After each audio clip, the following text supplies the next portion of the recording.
मी नगरपालिकेत नगरसेवक नगराध्यक्ष म्हणून काम केलेलं आहे. नगरपालिकेच्या कामाचा मला प्रचंड अनुभव आहे.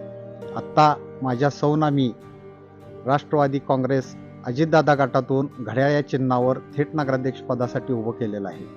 खरं तर तासगावच्या जनतेच्या मूलभूत गरजा ज्या आहेत त्या पूर्ण करण्याचा आटोकाट मारून प्रयत्न आमच्याकडून केला जाईल. परंतु हे तर बेसिक काम झालं, परंतु आपल्या युवक मुलांच्या हाताला काम देणं, इंडस्ट्री उभा करणं, कारण अजितदादा हे ह्या महाराष्ट्र राज्याचे उपमुख्यमंत्री आणि अर्थमंत्री आहेत. त्यांच्या माध्यमातून आपण तासगाव शहरासाठी विविध उद्योग, रोजगाराचे प्रश्न, महिलांसाठी काम, असं बरंच काही या माध्यमातून करू शकतो. बेसिक गरजा तर पूर्ण होतच जातील, पण पुढच्या 20 वर्षाचं व्हिजन ठेवून आपण या तासगाव शहरासाठी अजितदादांच्या माध्यमातून काम करणार आहोत. आणि याच आमच्या विचारावर आम्ही या प्रचारात फिरत आहोत आणि या विचारातूनच सगळ्यांना आपली मतं मागत आहोत.